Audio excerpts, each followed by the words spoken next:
For me, it's the depressing debate. I mean, it was just sad. I mean, as a comedian, I want things to make fun of, but I mean, watching it last night, it's just depressing.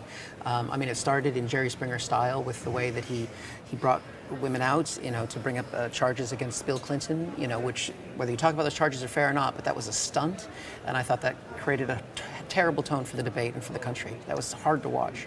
Stacey, do you see a standout performance from either of those last night? Obviously, from a Republican point of view, we'd expect you to be calling it as Donald Trump. Well, I think that Trump had nothing to lose going into the debate, so he really kind of went out there all guns blazing, and we saw that certainly with some of his less than likable guests that he had with him. And also, I think that people who were going to be supporting him were going to be supporting him regardless of his performance. But those Republicans who maybe were starting to waver after the video scandal might actually go, well, you know what, actually, he's saying the things that I care about, and Hillary Clinton's just saying the same old thing over and over again. So it may have pulled them back into the fray, but I don't think this debate in particular really won either one of them any extra votes. Let's talk about that video leak that came out on Friday. It was mentioned in the debate as being the most clicked on element of the whole presidential campaign on Facebook. Says a lot, doesn't it? 33 senior Republicans now distancing themselves from it. Are you able to, as a female Republican, put your support behind the candidate anymore? Well, Trump hasn't been my candidate throughout the election, throughout the primaries. He is not somebody that I've been putting my support behind. And I think the statements that he said in that off-the-cuff remark in the bus on that clip are absolutely inexcusable, whether it's in private or whether it's with a bunch of your buddies or whether it's on tape. I think there's no excuse for that. And for him to say that there's a statute of limitations, that it was 10 years ago, is kind of funny when you think of the fact that he's trying to bring up Bill Clinton's discretions from 30, 20 years ago. So he's trying to say the statute of limitations applies to him, but not to others. I was speaking to a Republican over the weekend who said that he was going to vote for Trump because who else was he going to vote for? There was no way he wanted to vote for Hillary Clinton to go into the White House. So this is the position that we're in, where a lot of Republicans will be voting for Trump regardless of whether they like him, in spite of the fact that he's made these, he's been bragging about sexual assault. Well, I think that that's the situation with both of the candidates, because the polls show that it's somewhere around 57-60% of the people supporting them are only supporting them because they're not the other candidate. And I think it's a really sad testament of where we've gotten to in this election that that's the case, that's why people are actually voting for a candidate. Eric, do you think that he did a good enough job last night in deflecting a lot of attention away from him and putting it on to Hillary Clinton and indeed onto her husband's past? Yeah, I mean, he did. Pulled out a stunt, didn't he? Yeah, it was a stunt in a lot of ways. And I mean, that's an issue with Hillary and Bill and the legacy that's there that I've always was concerned about. It's one of the reasons I didn't support her in 2008. I thought that that's always something that's there, and that, yes, she shouldn't be judged for what her husband's indiscretions were, but she's stayed with him all this time, and you don't know if there's more indiscretions. For Trump, this does dig him a little bit out of a hole, but until later today, when there's rumors of more tapes that will come out, and the next controversy. I mean, there's been so many controversies in the last 2 weeks that would sink any candidate, from a $1 billion loss, not paying federal taxes, paying business interests in Cuba. I mean, I can't keep up with the list of scandals against Trump. But this shows why Hillary is actually just not a very good candidate, that she hasn't been able to make any of those things stick on Trump. And any other candidate, Bernie Sanders would have certainly made some of those items stick.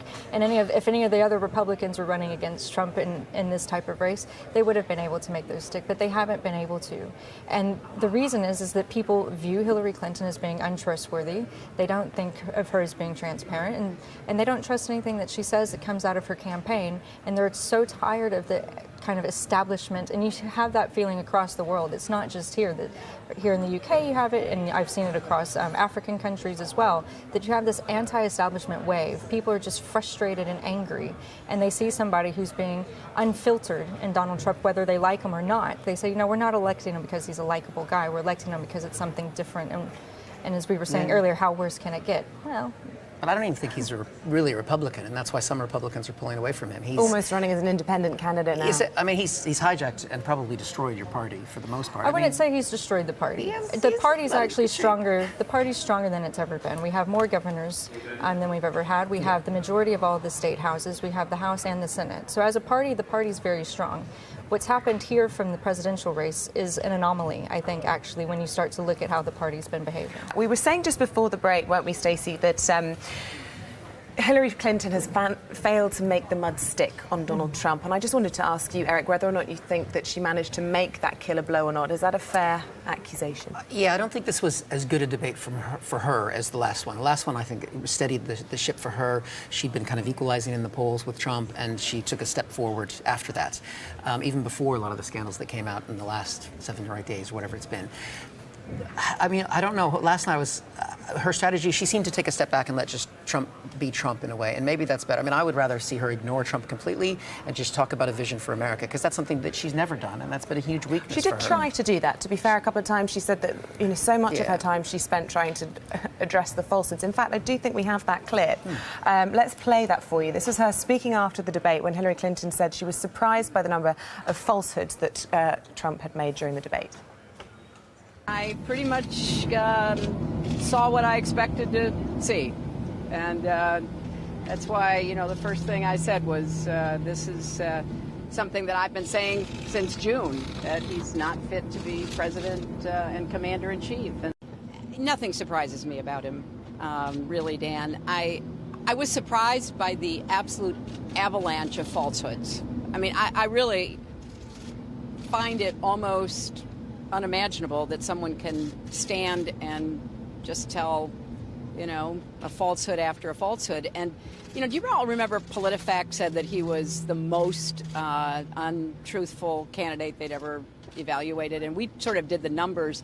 I think they said he was like 70% untruthful. And so I think he exceeded that percentage tonight. Oh dear, so there we go. Let's have a look what the polls are doing then. A few of those have already come in from last night's debate.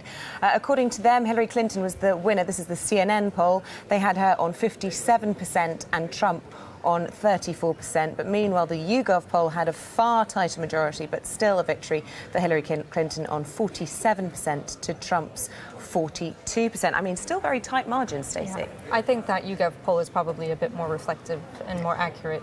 I think people are still... and they're very much entrenched in their camps. This is a very polarized election, more so than we've seen. And if anything, the kind of nastiness of going back and forth and making this so incredibly personal is going to just cause people to not even go out and vote. People will just end up staying home. How does Donald Trump get away with distancing himself from the Republican Party? I mean, he's called those people that have tried to drop their endorsements for him, cowards, ultra-conservatives, and yet he needs that support, surely, for the final 28, 29 days we've got left to go. Well, he feels a bit invincible, I think, as far as thinking that if people are going to go out and vote for a Republican senator or a congressman, that they will automatically tick the Republican down ballot box, that they're just going to select everybody and that he will automatically get their vote. I think he's misjudging that a bit. But there are some issues that were brought up towards the end of the debate that are the facts that people are looking at and saying, well, if Hillary's in the White House, this could be a problem. And one of those is the Supreme Court. And I think a lot of people misunderestimate how big of a deal that is in the U.S. because we have one vacancy going into the presidency, whoever's coming in, and most likely we'll probably have at least another one, possibly even two, coming in, which would completely change the balance of the Supreme Court to either a much more right-leaning court or a much more liberal court. And in the U.S., as we were discussing earlier, we like our government kind of to be built for gridlock. We like those checks and balances. So people are much more comfortable when there is a slight division of power, and to have something that's so balanced and tipped to one side is going to be an issue in the election. Was that something that stood out for you? Do you think that the way that she addressed that whole issue of the Supreme Court will be a vote decider for people? one of the first times I voted in this country, because I've got citizenship here now as well, and for the member of European Parliament, where you just vote for the party, that seemed mad to me, to not know who I was voting for, because that's, in America, you always have the person on there. But in this election in the U.S., I kind of wish that we were just voting for parties, because Hillary is so toxic, and Trump, I don't even think he's a Republican, but we're voting for who's going to control the Supreme Court, who's going to, repeal Obamacare and put another 20 million people out of insurance again.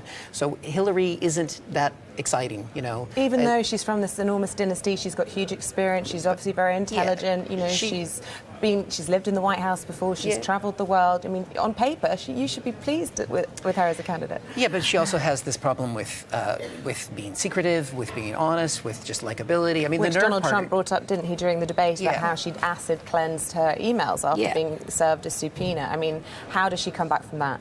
But the bottom line that people, I think, in a way, have to set that aside and realize they're either voting for the complete unknown with Trump. We don't know what he will do. I don't think he'll be any kind of Republican. He'll be about himself. Or do they vote for somebody who, even if Hillary isn't likable or you think she's done some dodgy things, we know pretty much what she's going to stand for and what she will do for America. Yeah, and usually that's an advantage. But and she's kind of the perceived incumbent in this race, and that is usually an advantage. And I think in this time it's actually a huge disadvantage because people say we know what we'll get and we don't like it, which is why they're even considering voting for somebody like Trump. And I think that is a testament to where we've gotten to in our politics, this polarization that we've had over the past kind of 12, 16 years, the last few administrations, that this is, people have to say, what's worse for democracy, having a president that sets the tone of being a bully or a president that sets the tone that the rules don't apply to me and it's okay to tell half-truths and to hide things and to be secretive and untransparent. And that's a decision people have to make.